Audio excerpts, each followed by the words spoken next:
We're here to talk to you about growing your affiliate program. And where we're going to start today with these two right here. These two superstars need no introduction. Everybody knows the rivalry between the Celtics' Larry Bird and the Lakers' Magic Johnson. These two players started their rivalry back in their college days, and it followed them throughout their NBA careers to the 1980s. It didn't matter if it was one of their regular season games or one of the many finals that they had together. These two players duked it out and battled each other for dominance on the court. As Kelly and I, along with another group of people, were developing content to share with you and ideas on how to grow your affiliate programs, we found out that Magic Johnson was going to be our keynote speaker at CJU. It clicked with us as we found that we wanted to use this story because it had so many parallels to the tactics we wanted to share with you today in this session. So we're going to use the story of these two superstars that we all know as we talk about ways to grow your affiliate programs today. But there's something that you need to know about us. Kelly and I, we are both very different. I grew up in my household, it was showtime. We grew up watching the Lakers. I'm from an hour south of here, a suburb of Los Angeles, and growing up with my brothers and with my parents, we were huge Laker fans. We had the flags that go in the car windows. I know you know what I'm talking about. We'd play and we'd want to be just like Magic, so we really admired them. Kelly, on the other hand, though, she has a different background. Yeah, my upbringing was pretty much the complete opposite of Rick. I grew up in basketball-obsessed Southern Indiana, and if anybody knows anything about Indiana, it's how much we love our basketball. I actually grew up one county over from Larry Bird, and so spent my entire childhood, along with my brothers, following his career, following the Celtics, and loving watching our hometown hero succeed in the NBA. Despite these differences, Kelly and I sort of get along. We get along well enough to be here today to share all this awesome information with you guys today. So we're going to do the story of these two. We're going to tell stories, we're going to laugh, and we're going to learn today. Kelly and I, though, combined, we have 10 years experience managing affiliate programs. Programs big and small, national and international. We might even be managing some of your programs here in this room today. We want to share with you things we've seen that work. As marketers, there's a number of different things that we're challenged to do. Whether we are here on the brand side, whether you're a CJ employee representing advertisers or an agency working with a brand, we're challenged to know and grow your current existing affiliate relationships while finding new affiliate partners. You're challenged to know what your consumers are doing, how they're responding, what triggers they're reacting to. You're also challenged to know what your competition's doing and working to stay ahead of them.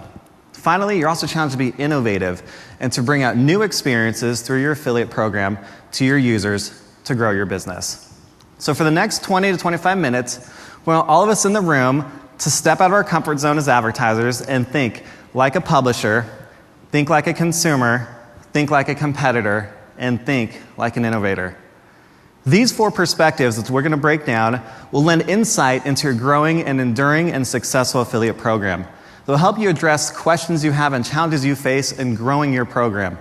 We're going to break these down one at a time for you. We're going to start with thinking like a publisher. We're going to start here because publishers form the basis of your affiliate program. Your public relationships are so key. That's why you're here. And they're all out there. And we're going to talk about that in a minute. But these relationships are so critical, and it's such an intimate relationship you have with your publishers. If you think of other marketing channels you might be working with, whether it's display or search, on those relationships, you're sharing visitors from an eyeball or perspective standpoint, impressions, right, or clicks. With your affiliates, their members, their users, their traffic literally gets handed off to you to become your customers. Very critical relationships. That's why we're here to address the care and attention that you need to be giving your publishers. If you're having a hard time thinking back to the 1980s, this image should help. In all of its glory, the facial hair, you know they got short shorts on too. So many good things are coming from the 80s. But back in 1986, Bird and Johnson came together with Converse to do an endorsement deal, do a commercial for their weapon line of shoes, they called it. There was a shoe that represented Bird and a shoe that represented Johnson. This was an awesome opportunity, and everyone benefited. First, Converse benefited because of all the buzz and attention that came from these two players. They had the two best players, two biggest superstars in the NBA coming together for this. Or all their fans. Obviously, we're seeing this with Converse. A great opportunity for them. The fans loved it because now there were shoes, these shoes they could buy that represented the products, that they represented the players that they loved, that they cheered for. They could buy these shoes. They were choosing their side, whether they were a Bird fan or a Johnson fan. Lastly, Bird and Johnson benefited greatly from the lucrative endorsement deal that they had. This is not unlike your affiliate relationships. Think for a minute of your publishers as Bird and Johnson. They have a fan base, they have users, they have traffic, they have members, and they can highlight your products, your brand, and your services to their users and to their members. Very similar to this right here. And you don't have to do it with the sort of facial hair as well.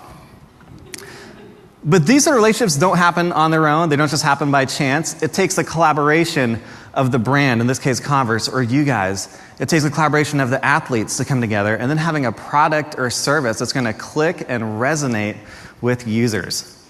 So how do you go about creating your own mini endorsements? How do you work with your publishers in a way to where you are the highlight to their audience? We talked to a couple of our CJ performers to get their perspective on what it takes to start working with them.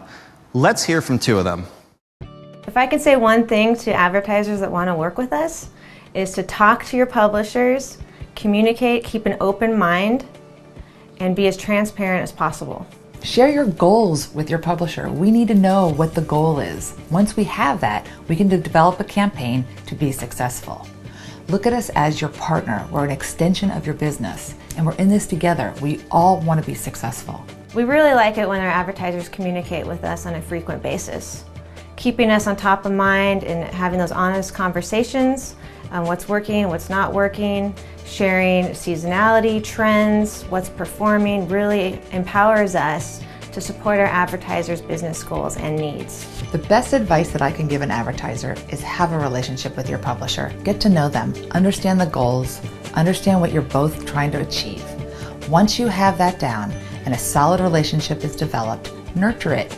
Check in with them, whether it's via email or a phone call, but get to know that publisher. Those advertisers stay on top of mind because they are talking to us and they know us from a personal level and are an extension of our business as well. So it sounds really simple, and it is really that simple. Start talking with your publishers. I'm gonna let you in on a little secret here. Publishers, they love working with you. They love working with CJ with you as well. Go talk to them. They're just as nice as the two we saw, but that's where it starts. You have to have a personal relationship with your publishers before these opportunities to even have a chance. So places to start. First and foremost, here at CJU, you have a phenomenal opportunity for the next 2.5 days to meet top publishers in the network and in the industry. Hopefully your schedules are forth meetings. If not, go out there and meet as many publishers as you can. Swap cards, set up a time to talk to them later if you don't have time to set up and meet. I'm thankful you're not all running for the door now, but when we're done, I want to see everyone booking it for that door, hitting that expo, and working it really hard, meeting as many publishers as you can. It's so critical that you have those partnerships and relationships in place. Aside from CJU, you should be having monthly and quarterly phone calls and meetings with your publishers. Make sure you know who your contact is. Make sure that they know you. This is how you share information about your goals, what you want to accomplish, what you're looking for, what's new with your brand and your products. It's also a perfect opportunity to hear what your publishers are doing. We're all here as advertisers trying to grow. Right after this, publishers come in here for a session, and we have a group speaking to them all about ways for their publishers to grow, to expand what they're doing, get more traffic, be more innovative, release new features. So when you talk with your publishers, oftentimes, and I've been in the meeting, so I know, a lot of it is about what the advertiser's doing. Take time as you meet here and on the phone to find out what your publishers are doing. Ask them. So many cool things you'll find out from publishers. For example, you might find out that there's a new blog they've released or a new content area of their site that they're working with. If one of your goals is to do more content, right there you can partner up around that. You might find out they have international traffic or they're targeting a new language. There's a perfect opportunity for you there if you're expanding your capabilities into different languages or different countries. Or you might find out a publisher's new mobile experience they've released. Maybe they've had a new mobile app or they have a mobile site and now they're getting traffic from there. And one of your goals is to grow mobile. So when you talk with your publishers, look at it as a two-way street to share information back and forth. As you talk to your publishers, you're going to find that they have a ton of information about how your consumers are behaving, what they're thinking, what triggers they're responding to, and what they're doing with your brand and others. When you talk with them, listen to that information. Kelly's going to come on now and talk to us about thinking like a consumer. All right. So basketball fans in the 80s were witness to some really historic play, some really historic rivalry. And These players, everybody wanted to know about them. They were on dozens of magazine covers. Look how young they look, by the way. It's crazy. And the fans wanted to consume more information about the players. They wanted to know what they were doing. They wanted to know how their rivalry affected them. They wanted to wear their jerseys. They wanted to go to the games. So the NBA started to realize that there is a new aspect of fan behavior that we need to be able to capture and bring those viewers into the fold. So they started doing a couple different things. First, they started playing double headers of the Lakers and the Celtics on Saturdays to capture that additional viewership. And then they also started expanding their arenas. So they created a new fan experience, not only for those that were watching from home, but those that would go to the game. Having those consumer insights and understanding what your consumers really want will allow you to tailor what you're doing for them in the affiliate program. Looking at what you're doing on your brand level, you have a lot of insights about your brand, what you want to do, what your goals are, but how much you really know about your consumers and how are you overlaying that on top of each other. Being able to identify and reveal consumer behavior will ensure that you're set up for providing the right kind of messaging and offers for those consumers. So like, for example, who knew that Magic was a closet Celtics fan? I don't think they ever would have known that without this.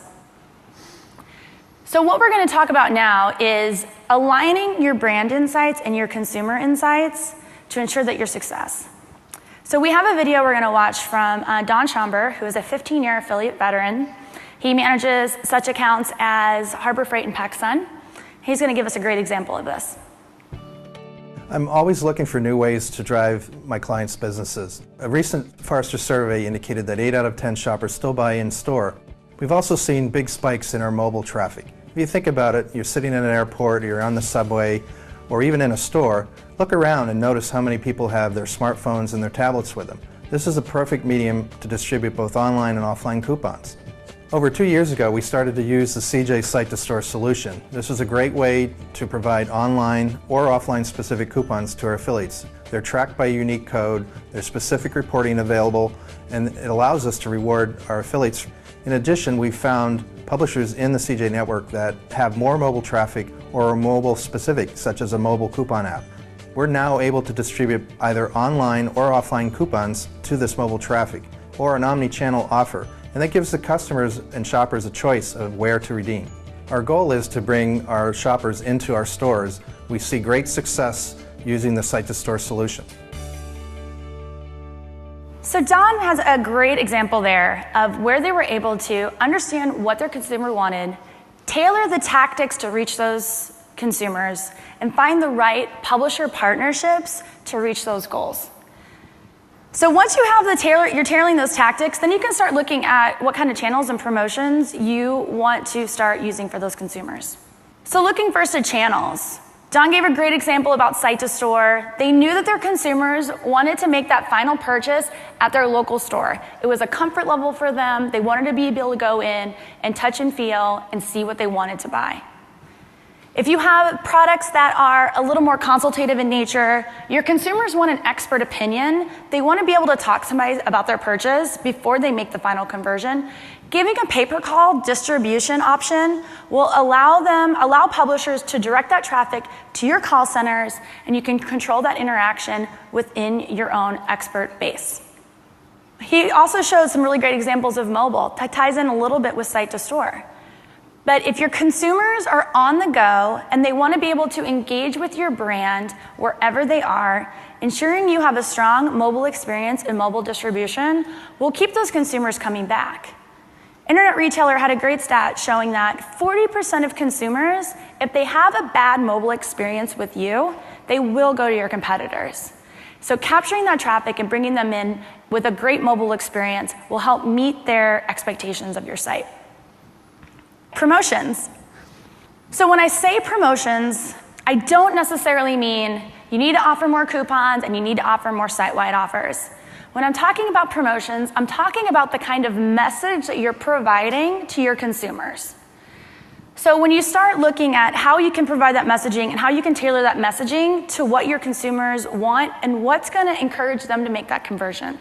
So looking at product and item-based options, if you are able to provide product reviews, work with publishers that do product reviews, product giveaways, product information through your data feed, that's additional information for your consumers to be able to digest and learn about your brand and interact with you that way.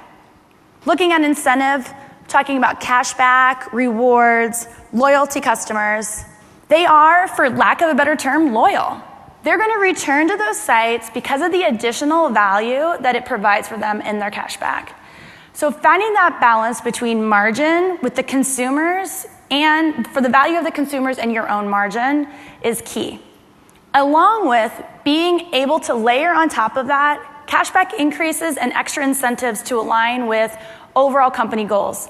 So if you have a new product launch or you have a quarterly sale or it's a seasonal release, you can add an additional incentive for those consumers. And finally, coupons. Let's be honest, everybody does love a coupon. I love a coupon. I like getting a deal. So do your consumers. So do the consumers that fit into that bucket. They want to know they can help them build an affinity for your brand and a loyalty for your brand through that value that they see. However, there is a very fine line between the incentive of a coupon code and training your consumers to expect that code every time they shop with you. Strategically applying the offers and the codes will ensure that you're able to develop that relationship with that consumer and get them coming back, eventually, hopefully, without that offer. So as a consumer yourself, you know that there are almost unlimited options when it comes to purchasing online. By ensuring that you know what your consumers want, using your basic back-end reporting, using CJ reporting to reveal those consumer insights, and then relaying that into action within your affiliate program, you can stay top of mind with those consumers, ensure that they keep coming back to you. So now we've talked about working with your publishers, thinking like a consumer. So the next step is your competition. How can you ensure that you're monitoring and watching your competition on a regular basis and appropriately reacting to what they're doing in the marketplace? So Eric's coming back here to talk about thinking like a competitor. Thank you. Roll up the sleeves here. Let's talk about competition and competing. Let me get these bad boys up. What better teachers than two guys who their legacy was their ability to compete? Let's look to them, because they probably have some really insightful things to say about competition and the way to look at it. We'll start first with Magic Johnson. He said this: when the new schedule would come out each year, I'd grab it and circle the Boston games. To me, it was the two, referring to the two games Boston, and the other 80. So he was laser focused. He knew exactly who he was up against. He was gunning for them. Circle was on the calendar. He knew exactly what he was preparing for. Are we just as competitive? Do we wake up and have this same sort of passion about going out there and knowing who we're up against and competing with them? Of course we are, right? All of us in the room nod our head, yes, we are. Don't worry, we will be by the end of this. Don't worry, we'll help you out. Very insightful, though. The online space, as you guys know, is so competitive. There's constantly new merchants popping up, new competition, new websites, people that haven't even heard of pop out of nowhere. It's so critical that we are as competitive as we can be, because we need to win new customers, but we also need to win our publishers as well. Keep in mind when we talk about competing and who your consumer is, you actually have two consumers out there. The end consumers are people purchasing your products or services, and then you also have your publishers as well. You need to win them over and convince them that you're the best brand you can be. There's all kinds of stats out there about what trends that users are doing, but I like to use a few examples though. But first, we can't let ourselves feel lazy or complacent about our customers. We constantly be fighting for them. We can't just sit there and expect them to keep coming back to us when they're faced with a variety of options to choose from. There are price comparison shopping sites people use. There's review sites to go to. There's blogs. There's YouTube with videos about it. People are looking at price and selection, colors, sizes, so many different factors into the way in which we can shop online. We are flooded with choices of consumers. So as competitors, we need to make sure we're meeting the best that we can be across all of those levels. And that's a pretty daunting task. Quick example of this. A month ago, Kelly and I, as we were preparing for this, we were discussing what we were going to wear. So Kelly she asked me if I would like to see the dresses she was considering, and I said yes. So she brought her laptop over to me. She brought up 5 dresses. She was considering these 5 dresses, or at least 5 that I know of. It might have been a little bit more than that. It was probably more. I only saw 5, but she was evaluating 5 different dresses to purchase from. And she knew ahead of time she was only going to keep 2 of them. So for her, as she was evaluating all these different options of where to buy these dresses from, it was a big deal to her that the merchant who was offering free or easy returns was going to be the one that probably was going to win her business. That's just one example of all the different things we got to be focused on as competitors. It's not just necessarily about a coupon or an offer. It's really about knowing as competitors what you're up against and what incentives they have that you're fighting for the same customer. So critical. We heard how Magic Johnson views competition. Let's also hear now how Larry Bird faces competition. He said this: the first thing I would do every morning was look at the box scores to see what Magic did. I didn't care about anything else. He too was laser focused on his competition. He was looking for stats. He was looking at how many boards Magic got, how many points he scored, how many assists he had, how many rebounds he had. He's checking out exactly what he did so he would know how to benchmark himself and then make changes in his game so he could beat him, so he could be better than him. What we want to do is for the next few minutes get a little tactical with you. Show you how you can look at the box scores at your competition. We all probably know who our competitors are by name, but do we know what our competitors are actually doing with their programs? Do we know what publishers that they're working with?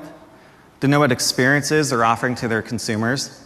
We don't have a vague idea, but we want to show you a few ways that we can look at this and better understand what we're up against. First, let's start on a program level. You know your program well. Really here we're talking about how your program is structured, your commission rates, your cookie period, your policies, things about your program, the links, the creative you have, things like that.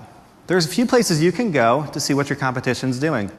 One, if you have a CJ publisher account, you can browse some of the default information on your competitors.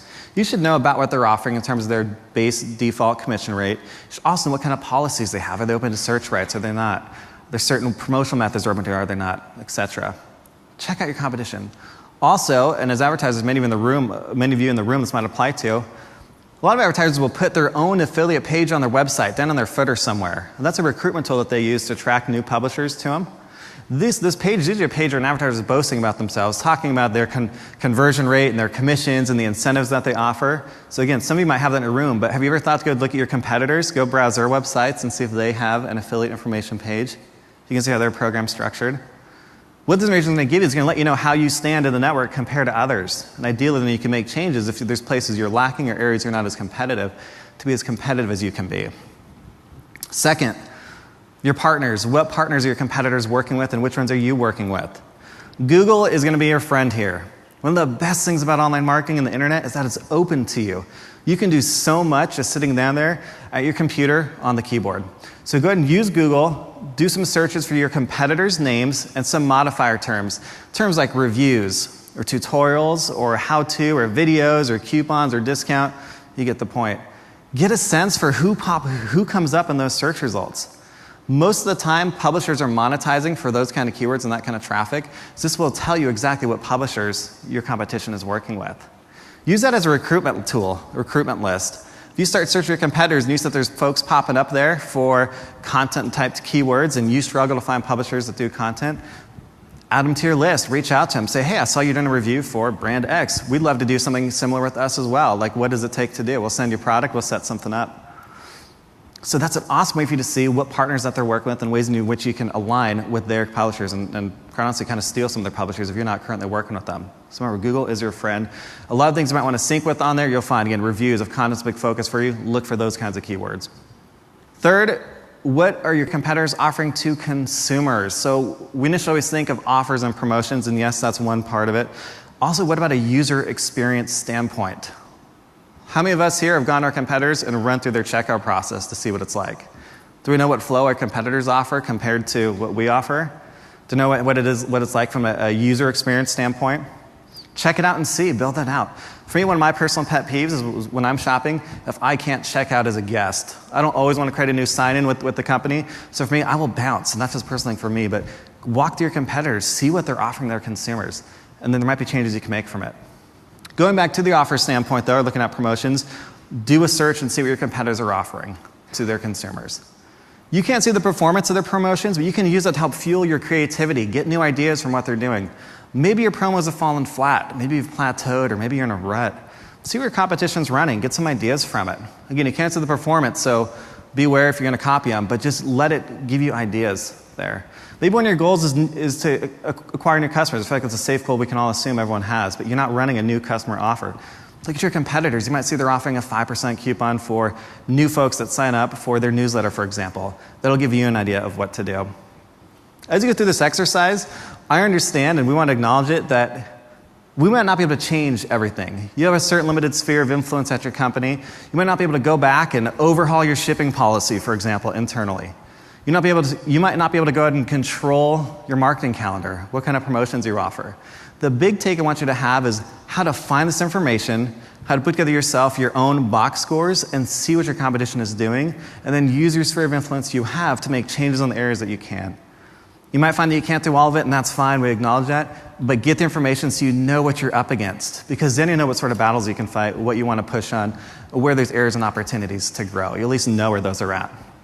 So now we've talked about thinking like a publisher, thinking like a consumer, and thinking like a competitor. What's next? How do we keep our programs moving forward? How do we avoid them from feeling complacent or stagnant or falling behind? Innovation is a key area where if you can stay on the forefront of what's new and what's different and what's unique, you're going to have a big leg up on your competition. Kelly's going to come back. She's going to talk about thinking like an innovator. In the late 70s, the NBA was almost bankrupt. They had declining viewership, they had declining attendance. There was a losing interest in the game. But today we know that the NBA is one of the most popular leagues in the world. So what changed? What was that difference? I hope you've all been following along enough to realize what the answer is.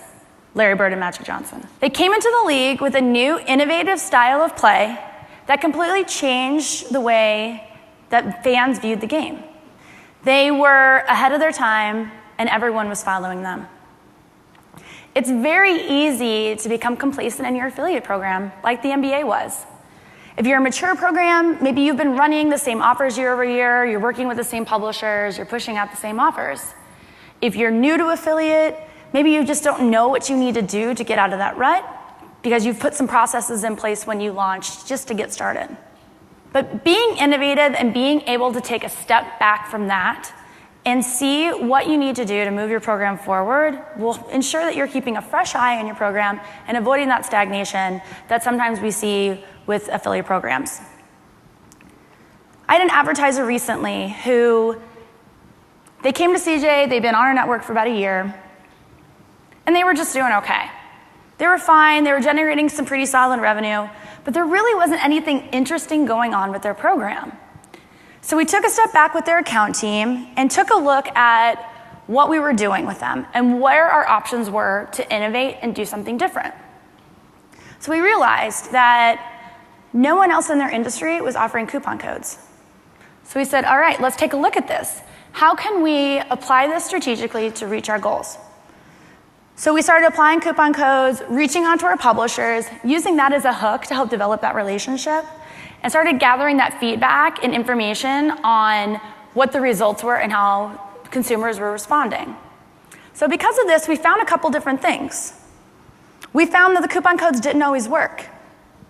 One of the great things about affiliate is that you can test and try new things with relatively low risk because of the CPA nature and the performance-based nature of what we do. To be honest, if you're not failing a little bit, you're probably not trying hard enough. There is always going to be a gap, and you use that as learnings to move forward from. So in this example, we realized some publishers weren't responding to the codes. Some consumers weren't responding to the codes. Some were responding in different ways. We were able to build a customized approach by publisher and by consumer. Some publishers didn't get any codes, and we really just worked with them to ensure that they had all the product-based and item-based information that they needed. Some publishers wanted a vanity code, needed a vanity code, because their consumers wanted to feel exclusive. They wanted to feel that little something extra special by having that vanity code. And some consumers, some publishers, we would give them the code the day early. Again, another level of exclusivity for them to be able to try new things. So because of these tactics that we were able to put into place, we really saw some really strong double-digit growth year over year with this advertiser. Because of the innovative nature of the culture that they had internally, we were able to try and test and put some new things forward. So let's look at some options, some initiatives, some aspects of your program that I've seen as an account manager either be where there's room to grow or maybe where people can get kind of hung up. So let's start with promotions.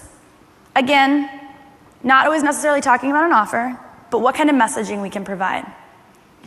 The big thing here is aligning your promotions with your goals. I know that there can be internal directives and internal issues that can keep you from being entirely flexible and customizing what you want to do. But ensuring that you're taking a look at what kinds of offers you're providing and what kinds of what results you're expecting from that, because that doesn't always align. So if your ultimate goal for the program is site-wide revenue growth, top-line revenue growth, you want year over year, that's what you're looking for, then a coupon probably does make sense for certain publishers. It'll help drive that traffic and interest in your brand.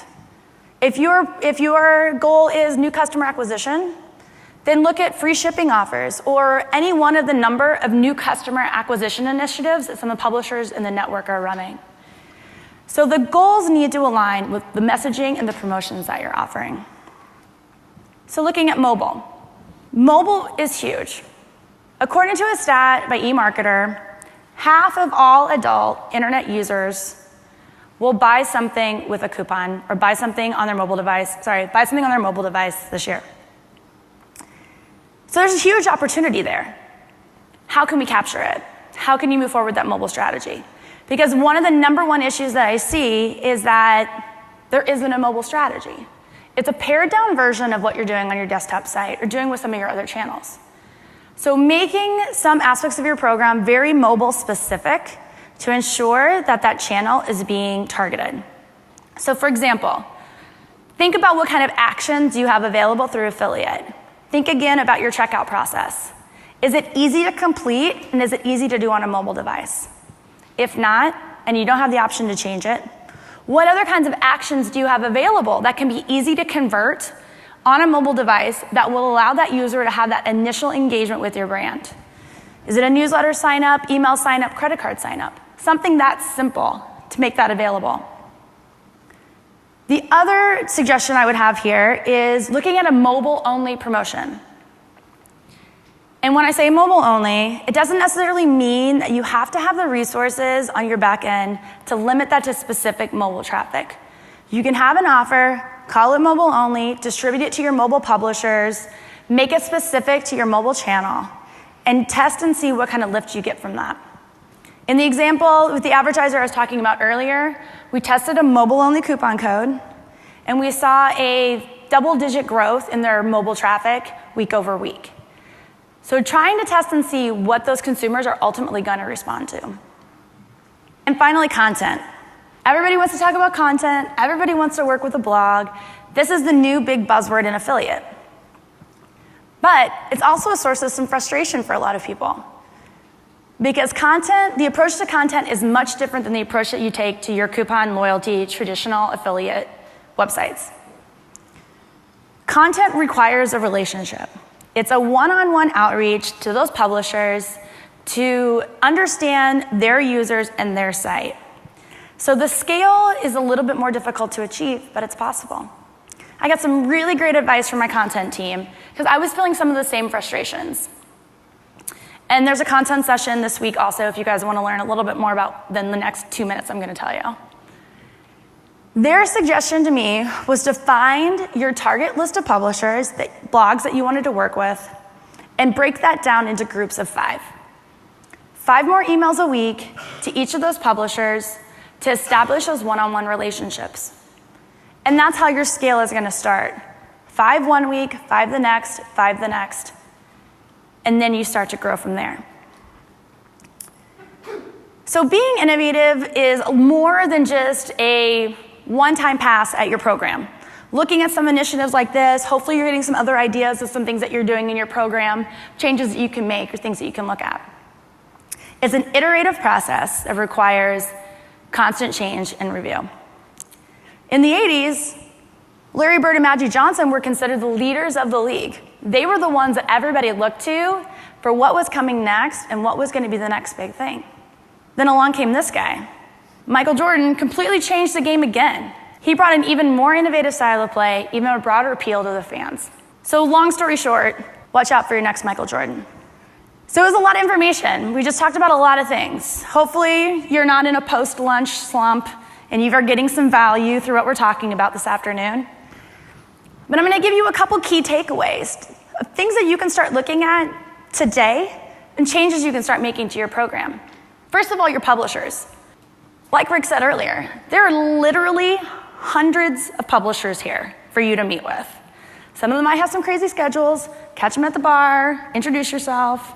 Start establishing those one-on-one relationships and making sure that you're touching base with your top publishers on a regular basis. Consumer. There are some basic insights that you can start pulling from your CJ reporting immediately. Looking at what publishers are driving what products, when those are being purchased, what kinds of coupon codes are being purchased in related to. Starting to get down to those basics of how your consumers are responding to your promotions and responding to the different types of publishers. Competition. Google's your best friend. Start getting a basic understanding of what your competition is doing by reviewing, signing up for their newsletters, understand what they're doing online, and monitoring their progress. Finally, innovation. I gave you a couple aspects of things to look at today. Start integrating that into your conversations with your publishers to understand where they see some of your roadblocks and where they might see as room for improvement and room for innovation. And like I said, you're probably hopefully already starting to think of some things, some changes that you can make soon. So those of us of a certain age have very distinct memories of the 1992 Dream Team. This was the first year that the Olympic Committee allowed professional athletes to compete in the Olympic Games. You could say that we might have taken advantage of this rule change just a little bit. Stacked the team with the best of the best from the NBA. And you could almost see how a team with so much talent would almost fight together. That's a lot of talent, that's a lot of ego. But they didn't. They brought together the best of the best of each of their skills and won the gold medal. So we think what we've done for you here today is to give you the tools to find the best of the best in your program and build your very own affiliate dream team. Thank you.